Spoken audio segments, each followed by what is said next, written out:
कल का साइंस आज का सुपरस्टिशन हो सकता है और ये किसी के लिए जानलेवा भी हो सकता है, जैसा कि हुआ यूएसए के पहले प्रेसिडेंट जॉर्ज वॉशिंगटन के साथ। बात है 14 दिसंबर 1799 की। उन्हें थोड़ा खांसी जुकाम सोर थ्रोट हो गया था। 3 बजे सुबह 3 बजे उन्होंने डिसाइड किया कि अपने फैमिली डॉक्टर को बताना ठीक रहेगा। फैमिली डॉक्टर को बताया, 3 फैमिली डॉक्टर्स थे और वो आए और उसके बाद इलाज शुरू हो गया। इलाज के नाम पे जॉर्ज वॉशिंगटन के बॉडी से ब्लड लेटिंग यानी कि खून निकालने की प्रक्रिया शुरू हो गई और करते करते रात के 10 बजे तक सेम डे उनके बॉडी से लगभग 40% खून यानी कि 2.5 लीटर के आसपास खून निकाल दिया गया था। और हुआ ये कि रात के 10 बजे के आते आते 14 दिसंबर 1799 में उनकी मृत्यु हो गई। और उसके बाद उन्हीं तीनों डॉक्टरों ने एक प्रेस रिलीज जारी किया। बहुत ही दुख के साथ उन्होंने लिखा कि हमने जॉर्ज वॉशिंगटन को खांसी हो गई थी, सोर थ्रोट हो गई थी, हमने बहुत मेहनत की, बहुत इलाज करने की कोशिश की और इलाज करते हुए एज ए स्टैंडर्ड प्रोटोकॉल हमने उनके बॉडी से ब्लड लेटिंग किया। उसके बाद भी उनकी हालत सुधरी नहीं तो ब्लड लेटिंग और ज़्यादा किया, करते करते 2.5 लीटर के आसपास खून तक निकाल दिया। उसके बाद भी जॉर्ज वॉशिंगटन को हम बचा नहीं पाए। तो ये उनका प्रेस रिलीज था। जो उस वक्त साइंस माना जाता था कि भाई किसी को अगर खांसी हो गया, जुकाम हो गया, बुखार हो गया या कोई भी और इन्फेक्शियस डिजीज हो गया तो उसके बॉडी उसका खून गंदा हो गया तो खून निकालो, खून निकालते जाओ तो ठीक हो जाएगा।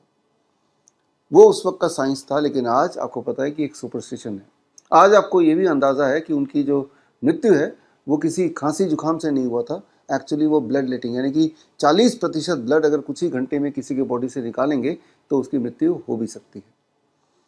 तो यहाँ पे मैं ये बोलना चाह रहा हूँ कि एक टाइम पे जब उसको साइंस माना जाता था, ज़रा सोच के देखिए उस टाइम पे अगर आप या मेरे जैसे कोई होता और बोलता भाई ये क्यों कर रहे हो, इससे तो इनकी जान जा सकती है, तो या तो आपको बेवकूफ़ समझते या आपको मानवता का दुश्मन समझते।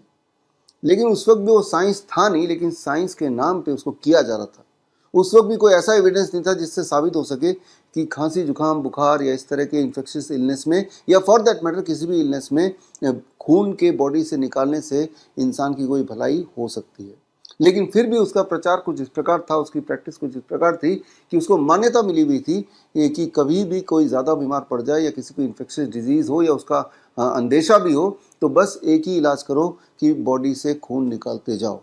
तो उस वक्त का वो स्टैंडर्ड प्रोटोकॉल था। ये ज़रूरी नहीं कि जो स्टैंडर्ड प्रोटोकॉल है वो एविडेंस बेस्ड भी हो या फिर वो साइंस भी हो।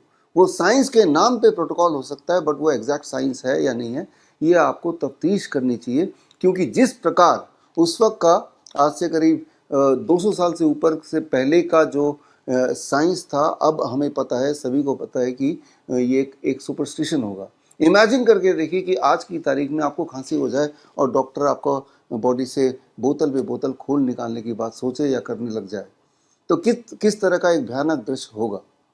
तो यहाँ ये समझने की बात है, अगर आप ये सोचते हैं कि आज जो साइंस है वो एग्जैक्ट साइंस है, वो एविडेंस बेस्ड है ही, तो भी एक गलतफहमी है। आप सिर्फ इसलिए समझते हैं कि आज जो भी स्टैंडर्ड प्रोटोकॉल हॉस्पिटल्स में चल रहे हैं या मेन स्ट्रीम में चल रहे हैं वो ज़रूर एविडेंस बेस्ड होगा। ये आपकी एक सोच हो सकती है, आपका एक अनुमान हो सकता है, आपका एक विश हो सकता है, लेकिन क्या आपने तौल के देखने की कोशिश की कि जो भी स्टैंडर्ड प्रोटोकॉल अलग अलग बीमारियों के नाम पे चल रहे हैं क्या उसका कोई एविडेंस है या उस वक्त का जो सो कॉल्ड साइंस था उसी की तरह अभी जो मान्यता मिली हुई है हर तरह के बीमारियों के इलाज का स्टैंडर्ड प्रोटोकॉल, उसका भी कहीं ऐसा तो नहीं कि वो एक सुपरस्टिशन है लेकिन वो साइंस बना के आपको बेचा जा रहा है। इसी बात पे हम चर्चा करेंगे on 23 July, that is on Chandrashekhar Azad Jayanti and बाल गंगाधर तिलक जयंती। 11 बजे आप मेरे साथ जुड़िए ओनली एट www.coronakal.tv पर। बड़ी से बड़ी बीमारी का आसान से आसान इलाज घर बैठे ही हो सकता है। अधिक जानकारी के लिए कांटेक्ट करें नियरेस्ट डॉक्टर BRC clinic@home।